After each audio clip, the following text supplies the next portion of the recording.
And that's another reason I love this recipe. It is ideal for making ahead of time. And frankly, even if it's not the most popular bowl on the table come Thanksgiving Day, it really does make a great sauce for leftover sandwiches. So don't knock it until you try it.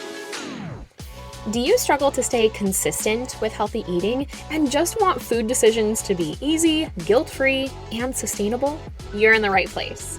Hi, I'm Chelsea, nutritionist and fitness coach who overcame restrictive yo-yo dieting and body image insecurities using simple nutrition tools, all backed by biblical principles. And now I help women like you find that same freedom with food so you can feel confident in the look and health of your body for decades to come.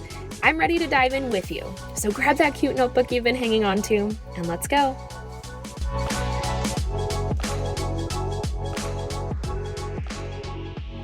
Hey Chelsea, as the holidays are upon us, I'm reminded yet again of everything you taught me to stay healthy and consistent with my nutrition.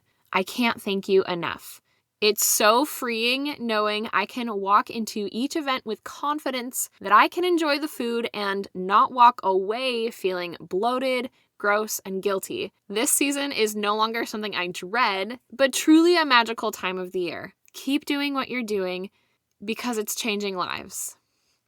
Oh my gosh. Thank you so much, Christina, for sending me this note. This is exactly what I pray will be the result of everyone who joins the sustainable way. That you'll break the chains of diet mindset and have freedom with food. And not just for a moment, but for a lifetime. Such a treat to hear from you. If you want to have the same kind of testimony as Christina, head to coachrain.com/nutrition coaching to learn more and sign up for the sustainable way. I can hardly wait to coach you too. And now, welcome to the show. With Thanksgiving on the very near horizon, I thought this would be the perfect time to share some of my absolute favorite go-to healthy recipes I regularly make for the holiday. Whether you are hosting, attending a Friendsgiving, donating a dish to someone else completely, or something in between, these 3 recipes that I'm about to give you are super simple. They are crowd pleasers that are also bona fide healthy, Coach Rain approved, as my clients would say. The first one is actually a dish I literally never had until my late 20s when I moved to San Diego and hosted a Friendsgiving, since that was the first Thanksgiving away from my family like ever. I made 90% of the food because that's just a love language of mine, but I did delegate some dishes to the attendees. As it turns out, my now husband, Justin, loves green bean casserole, or GBC, as he calls it. I think we ended up with 3 different GBCs at that Friendsgiving, but now it has become a staple on my Thanksgiving menu. Here is my healthy version of an old classic. Get your pen and paper ready. Here we go. These are the ingredients you will need. About 2 pounds of fresh green beans with the ends chopped off. 8 ounces of cremini mushrooms, chopped however small you'd like. You can do it so they're really fine and make it like cream of mushroom soup from the can. Or if you like mushrooms, leave them a little more chunky. Half of a large onion diced. 3 cloves of garlic minced. 1 tablespoon of ghee or grass-fed butter. 1 cup of chicken broth. 1 teaspoon of dried thyme, a teaspoon or so of sea salt. You can always add more to taste. Half a cup of full-fat coconut milk. And I'm talking about the kind that comes in a can. It does tend to separate in the can, so you'll want to mix it, stir it up before you measure that out. Half a cup of raw, unsalted cashews. About a tablespoon of freshly squeezed lemon juice. And then half a cup of water. Now here are your directions. Preheat your oven to 375 Fahrenheit and grease a 9x13 casserole dish. Then fill a large pot with water and bring it to a boil. This is for the green beans, okay? We're gonna boil them until they're a crispy tender, which should be about 5 minutes. And then drain the pot and set the beans aside. Next, we're going to heat up the tablespoon of ghee or butter in a large skillet and add the onion, garlic, mushrooms, sprinkled with a touch of salt, maybe pepper. Let these saute for 7-8-ish minutes until the mushrooms have sweat off some of their liquid. And I would stir them occasionally to keep them from sticking. From there, add in the chicken broth and the thyme, bring it all to a boil, so big round bubbles, and then reduce the heat to medium-low and let it simmer. And those are the small, almost foamy bubbles. Now, for the creamy part. In a blender, combine the coconut milk, cashews, lemon juice, and that half a cup of water, and then blend it all until it's really thick and creamy, and the cashews are thoroughly blended, no chunks left. This should only take about a minute, depending on the type of blender you use. And then pour that cream into the skillet with the mushrooms and onions and all of that. Stirring for a couple of minutes, it should thicken fairly quickly. Taste it to see if you want to add more salt or thyme or whatever seasonings. But then add the green beans to the casserole dish and then pour the mushroom sauce on top, stirring it all together to combine. Then we're going to pop that bad boy in the oven for 20 minutes. Of course, what is green bean casserole without the fried onions on top? I have made my own fried onions before, which admittedly takes this easy recipe and makes it not so easy. Having to bread each individual onion string and then gently fry it in avocado oil or ghee. If you truly want homemade, that's the way to do it. What I now do is look for a container of fried onions from the store that is made with avocado or probably more likely palm oil. Not your standard seed oils, which are canola, cottonseed, corn, soybean, sunflower, safflower, grapeseed, and rice bran oils. We want to stay away from those. It can be kind of hard to come by, but it's not impossible. I've definitely found it before. And it saves you at least 90 minutes of manual labor in the kitchen. You could also make this entirely dairy-free by using a different oil to cook the onions, garlic, and mushrooms in, like avocado oil.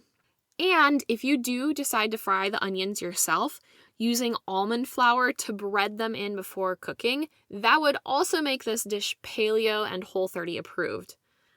After that dish comes out of the oven, top it with the fried onions, and you're ready to serve.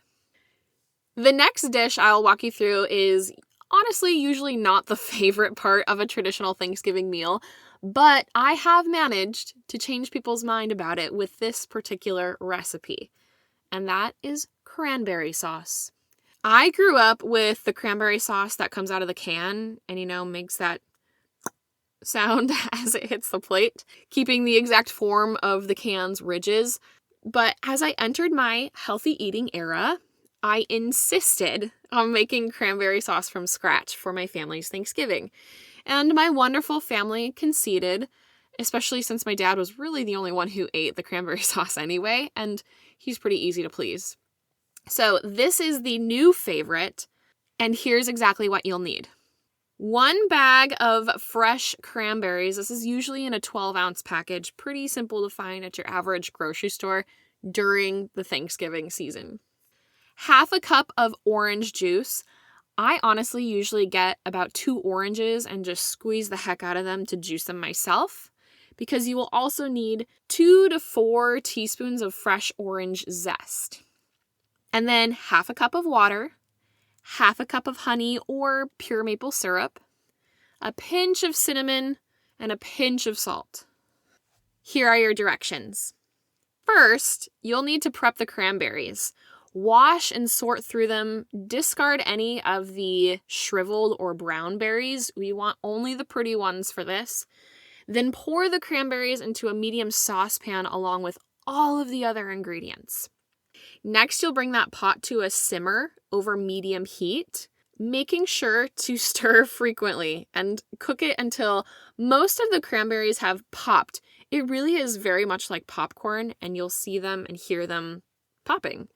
This takes about 20 minutes, and be wary, it can get kind of messy with the popping. If you have one of those splash guards for a pan, I suggest using it on this one.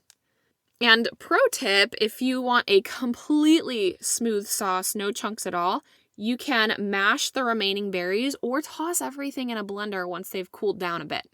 Then just taste the sauce and add any additional orange zest or honey as desired. I should note here, this isn't an inherently sweet dish. It very much highlights the natural tartness of cranberries. So if you want a sweeter sauce, simply increase the amount of honey or maple syrup that you use. And then after it is mostly cooled, I like to transfer it to an airtight container, and you can refrigerate it up to a week. Cranberry sauce can also be frozen in an airtight bag and sit in the freezer for up to 2 months. Then just thaw it in the refrigerator before you use it. And that's another reason I love this recipe. It is ideal for making ahead of time. And frankly, even if it's not the most popular bowl on the table come Thanksgiving Day, it really does make a great sauce for leftover sandwiches. I've even seen Thanksgiving pizzas with all of the leftovers using cranberry sauce as an extra condiment on top. So don't knock it until you try it. And the third recipe I'm going to share with you that is a staple on my healthy Thanksgiving menu is the bacon Brussels salad. You know I couldn't get through a recipe episode without giving you at least one salad recipe. This one is also a great make-ahead recipe, especially because Brussels sprouts are such a hearty green. If you pour the dressing over it and let it sit covered in the fridge overnight, it really combines all the flavors nicely and softens those Brussels sprout leaves for an easier chew, for lack of a better term. So here's exactly what you'll need. Starting with the ingredients for the vinaigrette. And this really is the part that makes it so delicious. 1/2 cup of extra virgin olive oil or avocado oil. That's the base of our dressing. 3 parts apple juice, 3 parts apple cider vinegar or lemon juice, 2 parts pure maple syrup or honey, 1 part Dijon mustard. And so for these, I usually go 3-2-1 in tablespoons. So 3 tablespoons of apple juice, 3 tablespoons of apple cider vinegar or another acid like lemon juice, 2 tablespoons of your sweetener. I usually like to use maple syrup because I think bacon and maple go well together. And then that 1 part of Dijon mustard. From there, you'll also need about 1/2 teaspoon of ground cinnamon and 1/2 teaspoon of onion powder, plot twist, with a dash of salt and pepper to taste. For the salad itself, depending on how many people you're feeding, I generally go with about 1 pound of Brussels sprouts, raw and shredded. You can sometimes find pre-shredded Brussels sprouts at the store. If not, just cut them very finely. Then you'll need 8 slices of nitrate-free, sugar-free bacon cut into small pieces. We're talking like something you can get on the fork very easily. About 2/3 of a cup of chopped pecans or whatever nut appeals to you. Some salt for the nuts. A medium apple chopped into bite-sized pieces. I find that a Fuji or a Gala apple works really well for this. But again, choose your journey, whatever apple speaks to you. 2 teaspoons of lemon juice. And this is optional, but it really does take the salad to the next level. 1/2 cup of dried cranberries. Always looking for ones that are no sugar added. Now, to make it.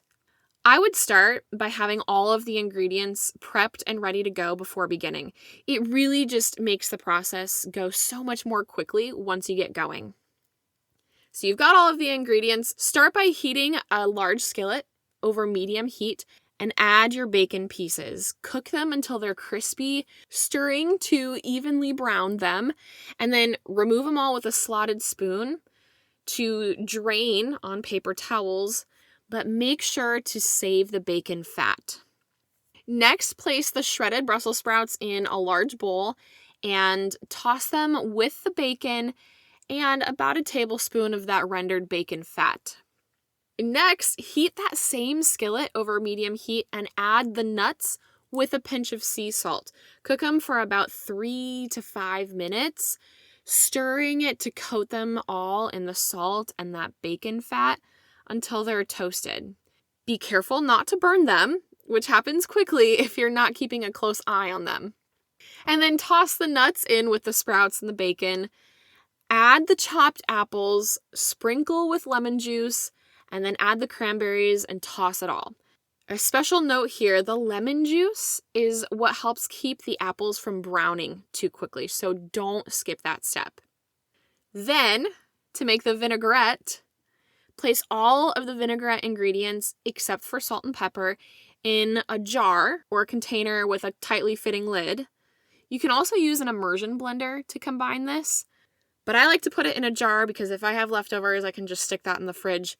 Shake it all until it's one consistency. Taste it, add salt and pepper if necessary, and then toss about half of the dressing in with the salad, reserving the rest of it to serve as extra. And there you have it. 3 of my staple Thanksgiving recipes that are easy, delicious, and healthful. That's what we call the trifecta.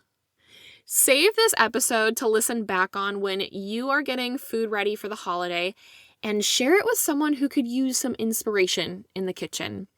If you're the type of person who likes the tell me exactly what to do and I'll do it kind of guidance, The Sustainable Way, my nutrition coaching program, is for you.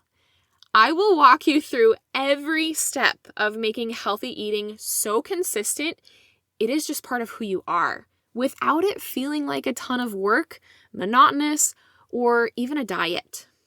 Learn more at coachrain.com/nutrition coaching, where you can even ask me questions about the process and get started today. Again, that's coachrain.com/nutrition coaching, and let's make your health sustainable too. I pray this episode was helpful to you, my friend. If so, could you do me a massive favor and take 30 seconds to write a review? This is the best way to bless me big and help more people learn just how simple eating healthy consistently can be. And if you want more value-packed info from me, head to coachrain.com and sign up for the Weekly Harvest, my weekly emails filled with recipes, how to use food as medicine, biblical nutrition, and more. That's coachreign.com for the Weekly Harvest. Blessings until next time, sis. Toodles.